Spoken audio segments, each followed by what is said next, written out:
Time for big picture discussion. The squad joins me, Liz Ann Sonders, alongside Nate Peterson as we head into the bell here. Stocks pretty good shape near the highs of the session, pretty much at them. Liz Ann, S&P's pushing 60-20 right now. So tell me what you think here.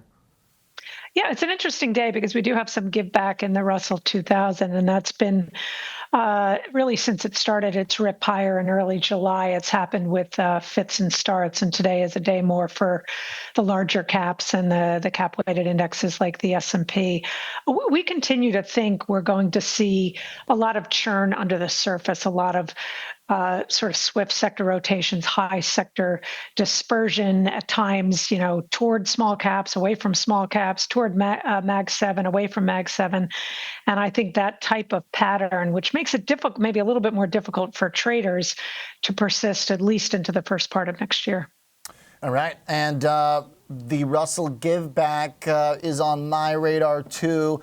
Somewhat of a give back in bonds, but it seems like this week, for the most part, Nate, it is kind of a shift in some of the themes, whether it's the Russell leading, somewhat of a shift, but bonds giving back too, in terms of like rallying yesterday. It seems like we're kind of like chopping here in trying to figure out what the theme is going to be as we close out the year.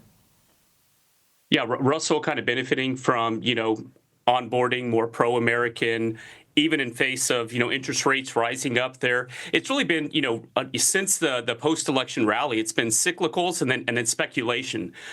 There's still, a lot of evidence that there are the animal spirits that are back into the market. When you look at a lot of the, quantum computing, Bitcoin-related, leveraged funds, non-profitable tech, those animal spirits from 2021, they are showing evidence of creeping in. And I'd say, if you're here trading for the next 4 or 5 weeks or so, it feels like, you've got the technicals that are in your favor. You've got seasonality that's in your favor. As long as the 10-year can stay under 4.5%, it feels like when it gets above 4.5%, then there's a little bit of resistance that might tend to come into the market. But it feels like with the pro-business administration that's coming into office, you may have a little bit of a permission slip to continue to push this higher as performance chasing kind of finds its way into the market. But yes, that's going to come with more volatility, especially in the speculative areas of the market. Yeah, the cross currents of the political expectations game are getting pretty hazy, pretty tricky, Liz Ann. It seems like a new kind of more solid narrative would be welcome at any moment.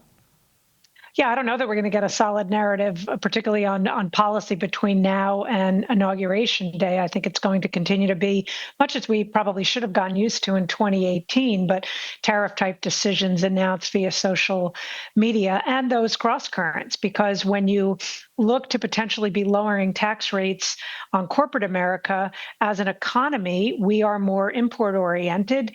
An index like the S&P has close to half of its revenue stream coming from overseas sources.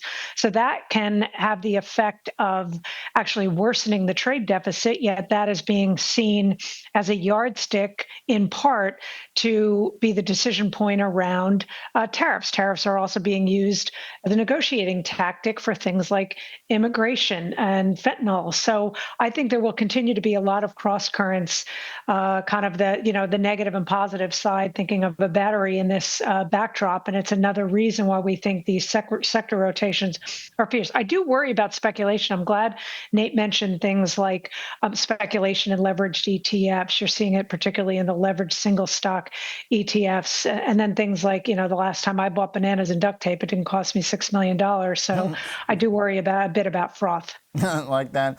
Yeah, some of that leverage stuff getting slammed today. I'll offer up an example as the ticker-specific guy of the three.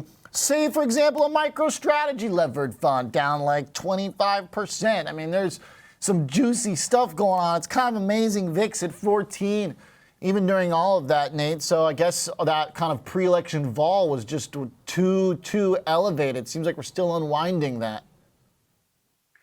A little bit, yeah. That VIX is tractor beam to the S&P 500. If you look at the daily changes in the S&P 500, you could say the VIX is maybe even a little bit overvalued because at 14 there, and then underneath the surface, you're right. MicroStrategy, good God, there's just these huge moves, and I think if you're in the speculative areas of the market, what I would kind of keep your eye on is Bitcoin. I'd say generally speaking, you'd want it to stay above 85K, that uptrend to remain intact in order to get a sense of whether it's kind of risk on or risk off from a trading perspective over the next month or so. So I would just keep an eye on that. But if I'm looking at MicroStrategy specifically, there is a big bearish engulfing candle that happened last week that I've got my eye on. I'm wondering if that's going to be a prequel a little bit to Bitcoin prices. But in the meantime, Bitcoin 91K still in the uptrend. Looks like it still has some legs, but gosh, you've got to really be nimble in this type of market. Yeah, absolutely. Good thoughts, guys. Appreciate the perspective. Very helpful.